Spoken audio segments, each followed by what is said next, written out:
Disease called African swine fever has been spreading out in China, Vietnam, Mongolia, Cambodia, and even in North Korea, leaving South Koreans worried that it might spread in Korea too.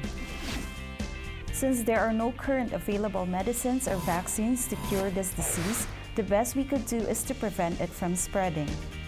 With this, from June 1, the Animal and Plant Quarantine Agency has reinforced that those who fail to declare hand-carry animal products will have to pay fines up to 10 million won. Individuals coming from countries suffering from African swine flu who fail to declare hand-carry products such as pork will have to pay fines depending on the number of violations. Foreigners who refuse to pay the fine will not be allowed to enter the country or will be restricted to stay in Korea. Also, remember that meat products like ham, sausage, beef jerky, and so on are restricted items when entering Korea.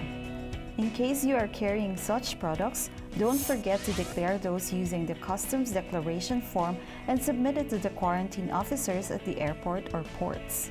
Lastly, those who work at agriculture and livestock industries are requested to refrain from visiting farm or livestock market within 5 days after traveling overseas. You are a quarantine officer who makes Korea clean.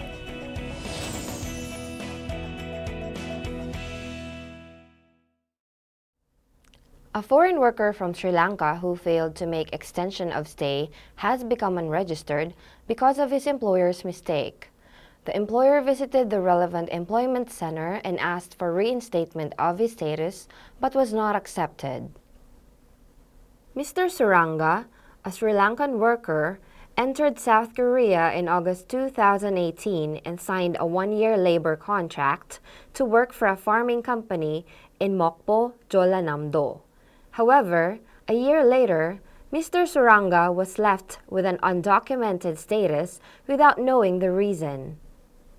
The reason was that the employer had confused Mr. Suranga's extension of the period of stay with that of other workers in the same workplace, and thus he has not extended the employment contract period and length of stay of Mr. Suranga.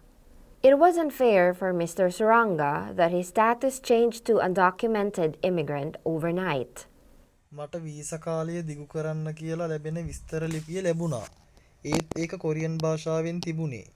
පස්සේ දවසක මං ඒක ආයතනයට බාර දුන්නා. Visa දික් කරන ලිපිය කියලා මං දන්නේ නෑ. ආයතනයේ හොඳට වැඩ කරගෙන ඉද්දිත් වීසා නැති නිසා ලංකාවට යන්න කිව්වා. ඒක හරි අසාධාරණයි. Later, Mr. Suranga tried to explain the reason to the immigration office and asked for reinstatement of his legal status. The immigration office rejected Mr. Suranga's request, asking him to receive and submit a document identifying his valid work status from the employment center in order to extend his status of residence. However, the employment center told him that since his labor relationship is not recognized based on administrative regulations and due to lack of evidence, an administrative measure was taken to limit his employer from employing foreign workers for 2 years.